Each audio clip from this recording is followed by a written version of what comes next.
So riches, honor, and pride. Two standards. Two standards, the original word for standards are banners.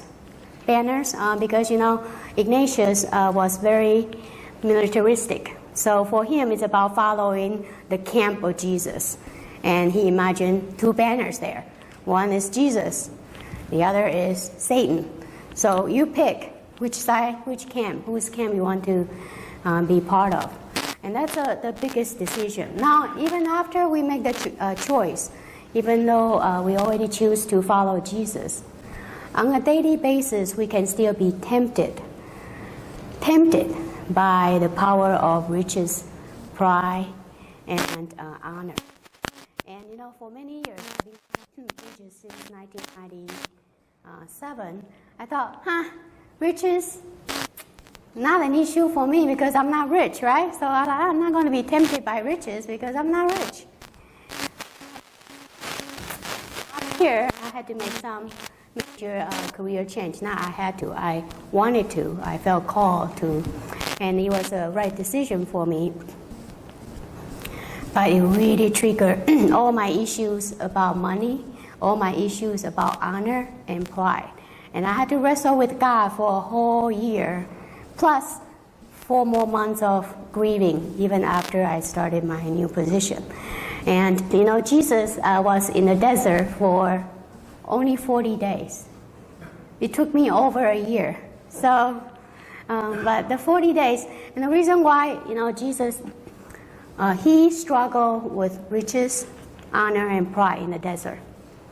After he was baptized, he went to the desert. He struggled with that before he could start his ministry, because he had to ask himself, what do I value the most and what do I love the most? And it's a matter of orienting oneself, life orientation. What do I care about the most in life?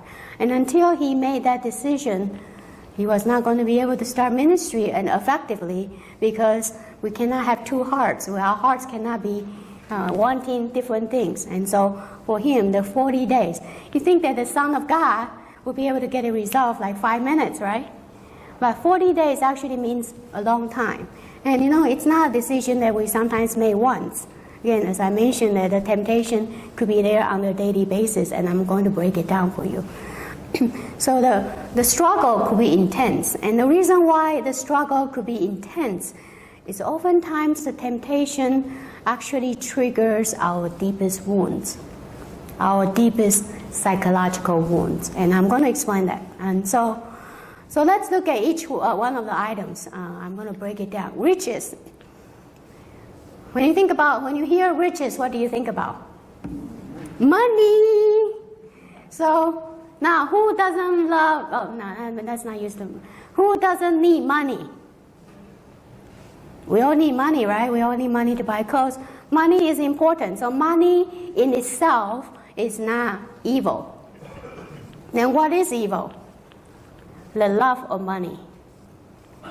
Money over God. Money over loving others, and money over loving earth. Then that becomes evil, because then it puts money over love. And so money itself is not bad. And so riches, we all would love to be rich, right? And by being Christian, we have to struggle with that. It's okay to be human. It's okay to also be very aware. It's important, not just okay, it's important to be very aware of cultural values. Culturally, what does the culture tell us? Be rich. You deserve it. My students all want to make 6 figures when they graduate from social work. I say, I think you need to go to the next building to the MBA. We want to be rich. We want to have money. But behind that, if you think about rich, what does it take for somebody to be rich? Oftentimes, not all of it, oftentimes, being rich may involve decisions that is profit-oriented. And when we think about profit-oriented, it means that the focus is on making money. I think everybody, I'm sure, has all worked in institutions where decisions have been made for profits but not for love, for profits but not for quality, for short-term gains but not for long-term gains. And so that is a big temptation for companies. So what is reasonable profit? No. Yes, companies need to be profitable, but what is reasonable profit? Is it reasonable for somebody to be rewarded with millions of bonus and a worker be paid minimum wage?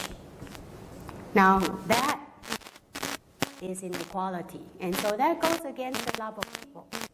So sometimes that is also set up in a way that very good wages, and at least $500 an hour. But again, a child care worker, minimum wage. And so in God's eyes, is an attorney more important than a child care worker? No. What happens is that we start to believe in those values. We start to get impacted by those values.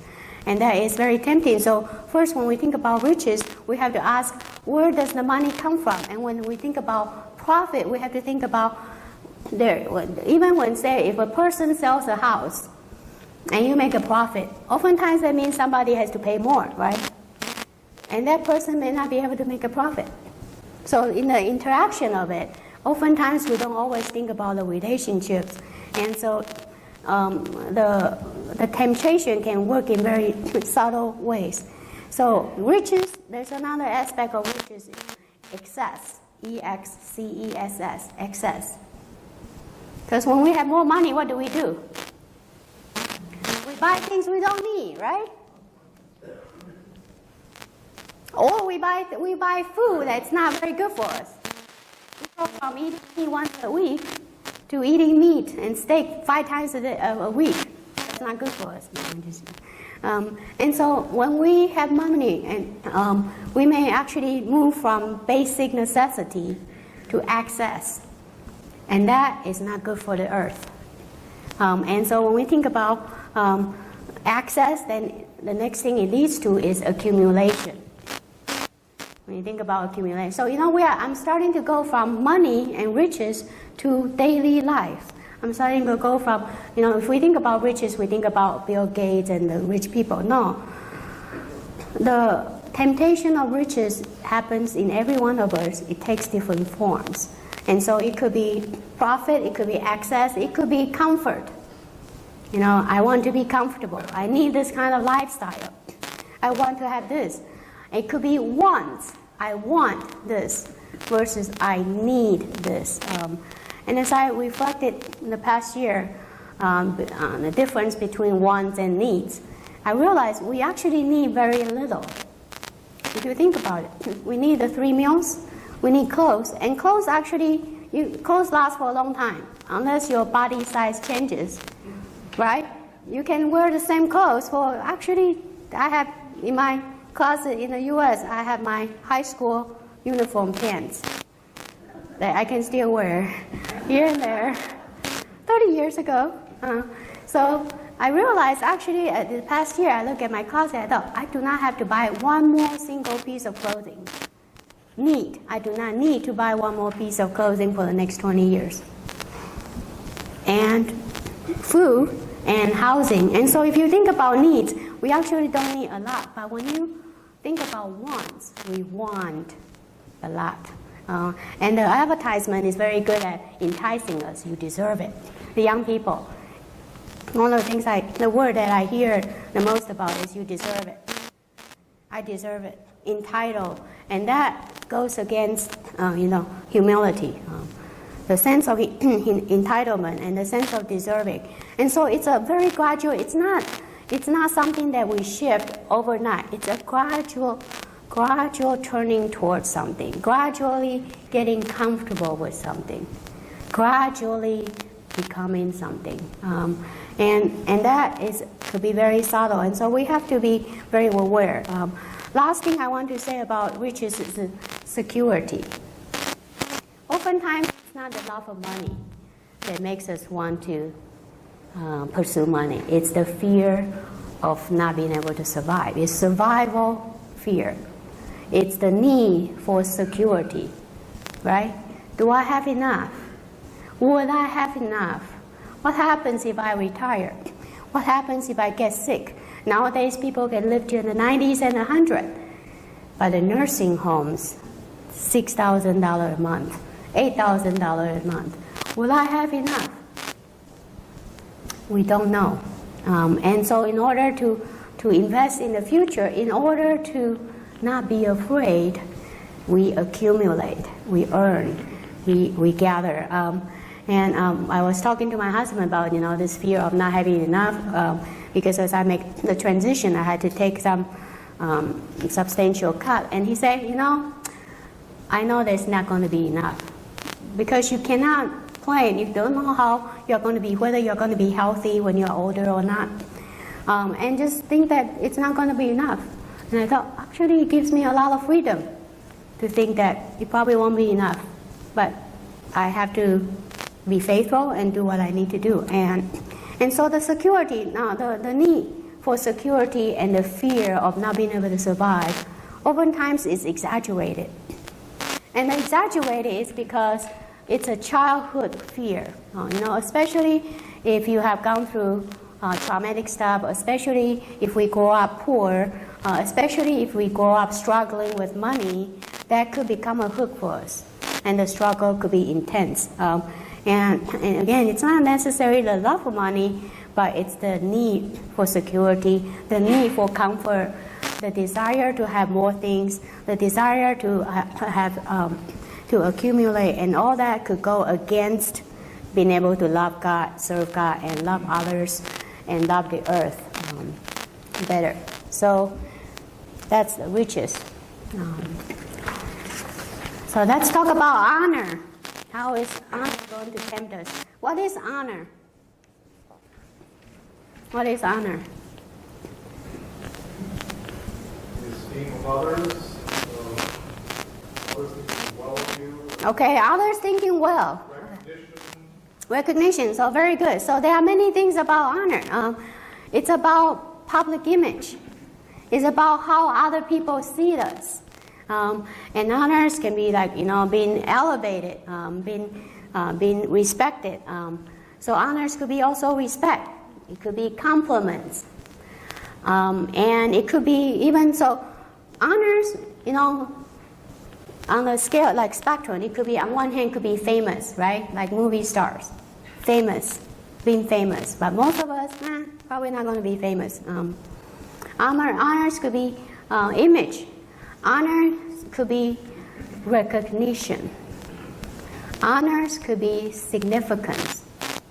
Honors could be respect. Honors, for me, eventually I realized honors for me is credits. So what does that mean? So for me, I did not honor. I'm not going to be famous. Oh, who cares? Well, I did a huge project a few years ago, and so I was making a transition. When I did the project, I didn't care about race. I didn't care about title. I didn't care. I just wanted to get it done, and I wanted to make things right. And once I got it done, as I was wrapping up, ready to leave the position, I realized somebody else took all the credits. And that hurt all the way into my heart. And it hurt so badly. And I did not understand why it hurt so badly. Because the whole time I didn't care about honors, I didn't care about title, I didn't care about being rewarded financially.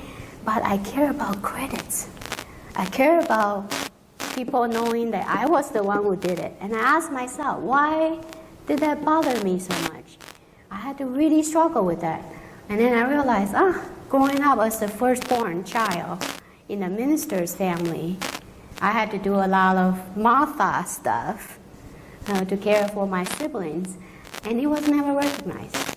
I was never given credit. And so it was some of my deeper wounds getting triggered. And so whenever we have very intense reactions, oftentimes it's the deeper wounds getting triggered. And it makes it harder for us to move towards active indifference. But that is the process of transformation, right? The transformation is that God used these opportunities to help us address these wounds so that we can move towards active indifference. So for some of us, honor could be recognition, honor could be approval. I want the approval of other people. I want people to give me applause. I want compliments. You know, one of the languages of love for couples, one is words of affirmation. So some of us may really like that. If I cook something, every time I cook something, I will stand next to my husband and I'll watch him eat. And he will be like, after all these years, he still doesn't do it. So the next thing, he will not say anything. The next thing, guess what I will do? How does it taste? What do you think I'm fishing for? Oh, it's very good. Really good? Oh, it's very good. He's like, it's very good. Every day we go through this. And I wish that after all these years, he would just say, honey, it's so good without me standing there. And then without me asking, is it good or not? Every day I have to ask. So, yes, you know, again, one of my love languages is words of affirmation, right? And so, you know, but all that, all those longing, the needs, again, there's no judgment. We are human, so we all have our preference. We all have things that nurture us. But it's when the intention is the obsession of pursuing those things that would cause us to lose balance. And oftentimes, riches, honor, and pride, they are like addiction.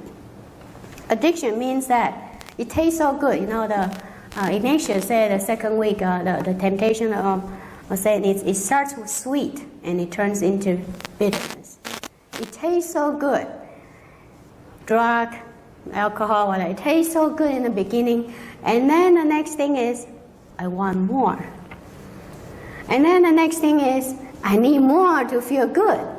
And so it goes from want to need, and that becomes addiction. And that's the enticing seduction of riches, honor, and pride. It's a little bit, it's not enough. Then we are tempted, and then we want more. And I realized my own dependence on my paycheck until I had to make a career change. I lived very simply, and when I had to make a career change and take a cut, man, it was hard to give up that paycheck. It was hard. And I thought, and I came 25 years ago to the United States with 2 luggages. And here I could not walk away from a paycheck. How much have I changed? And I had to wrestle with God a whole year. And then repent. And then the thing is this, is that all these, God is not trying to deprive us. God is inviting us to freedom. God is inviting us to face our fears. Freedom is free from fears. And so God is not going to say, I want you to be poor. No, God is saying, when you do, and we are going to, in the next session, we'll go into what then poverty means. Today, right now, we talk about riches.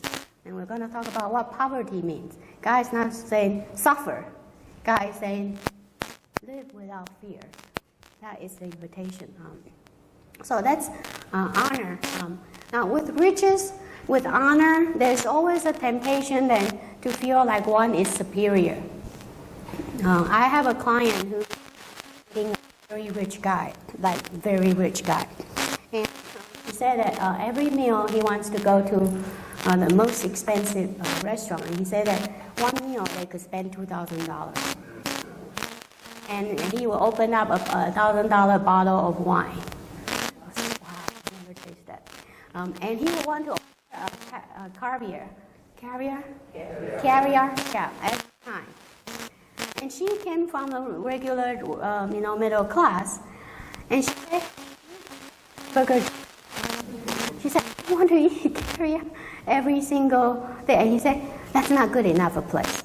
And so she started to become aware of his value judgment of good and bad, value judgment of higher and lower, value judgment of superior and inferior. And that is also a temptation. And that goes back to, that goes against humility, which we will talk about. And so The temptation of feeling like we are entitled, feeling like that we deserve, and feeling like we are better than. That's part of the temptation, which is honor, and then pride.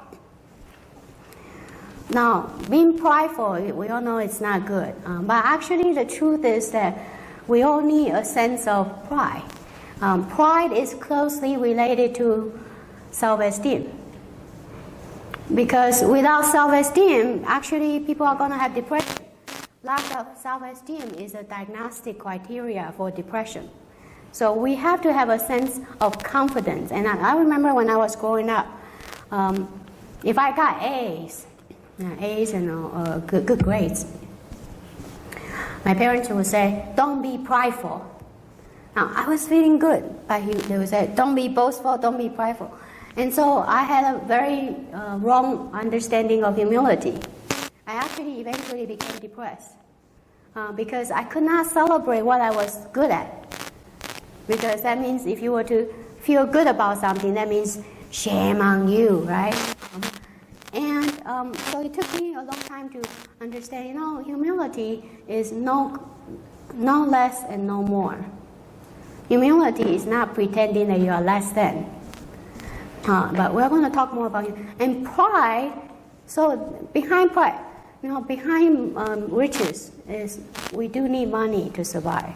Behind honor, we do need to be recognized. We do need to be seen. So there are normal human needs behind each one of these. So say honor, we need to be seen. Children need to be seen. We need to be recognized as who we are. That is a human need.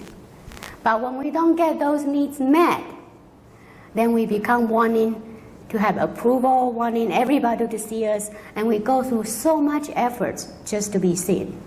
And so human needs are something that are normal, but when those needs are compromised, are wounded, then it becomes a compulsion, and then we become obsessed about pursuing that.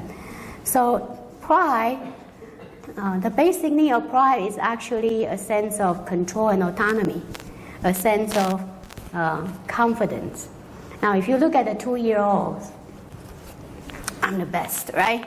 Parading around, look at me, right? Very normal human needs. The need to be recognized, the need to have autonomy, the need to have control, to feel like one can tie one's own shoelaces, to feel like one can learn to drive. That is important, to have certain sense of autonomy. But the problem with pride is that eventually it goes to me. I can do it and nobody else can. And I am the one who contributes the most. So it's a superiority, and it's also the feeling, going back to the entitlement. I am the bank CEO, so I deserve to be paid $50 million of bonus because I made the bank successful. And that thinking is very prevalent. I make the bank successful. Now, if you look at Western movies, John Wayne, right? Superman. Now, how many people does it take to create miracles and change all those stuff and rescue the victims and correct the wrongs? How many people does it take in those movies? One person. One. And we all want to be the one person. Now, what it does is that undermines the importance of other people. That undermines the important contribution of other people. Even the most brilliant mind, Bill Gates, whoever created, there's nothing really, even that, they stand on the shoulders of giants. We learn something from other people. Today, I talk about these, but I read a lot of books, I had to reflect, and I couldn't get to today without Sister Marianne Cowan, without Sister Carmen, without Father Fleming. I couldn't have gone to where I am today without all the people contributing and sharing their wisdom. And so nobody single-handedly can make something happen without having depended on somebody else first. And so pride is saying, I am the one. I make it happen. And that is prideful. But there's another temptation of pride, which is nobody else will be able to, nobody else will do it. I will have to do it. It's all up to me. I have to do it. It's all up to me.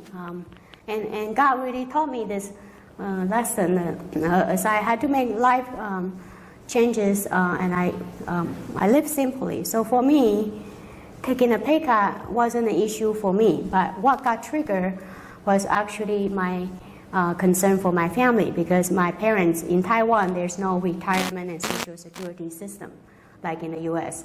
And so Taiwan, the parents depend on children, giving them money, adult children, supporting them. That's retirement. So I helped support my parents, and also I have 2 nephews whose father passed away, and so I helped supporting them. And so my fear that got triggered was, how am I going to support my family? How am I going to support my parents? How am I going to support my nephew? How am I going to save up college funds for my nephew? You know, they are 12 and 15, and I'm thinking about saving for their college funds, right? And I struggled with that, and then there was a voice, and God told me, you know, why do you think it's all up to you? Why do you think it's all up to you? Of course it's all up to me. I'm the firstborn. I'm the Martha. If I don't do it, who's going to do it? After me. And there's a self-sacrificial self-righteousness, right? Martha, I'm going to do it. And then God really said, you know, you're not trusting me. And you're also not allowing people to take their responsibilities in some way.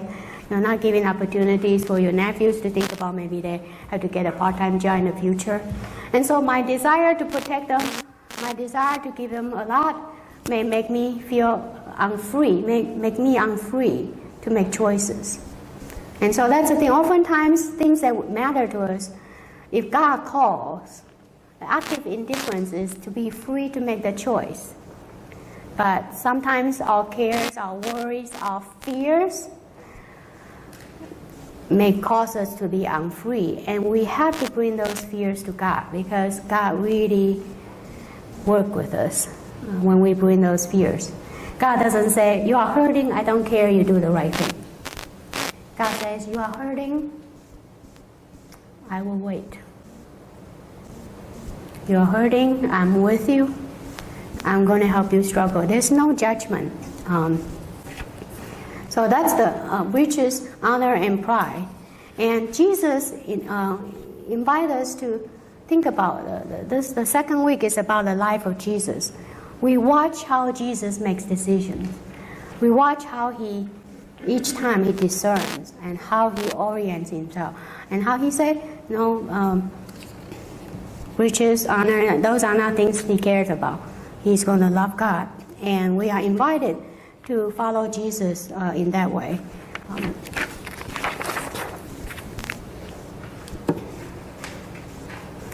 So thoughts? 1 minute. Let's have some questions, thoughts, and then we'll do a quick break, and then I'll come back to the second topic.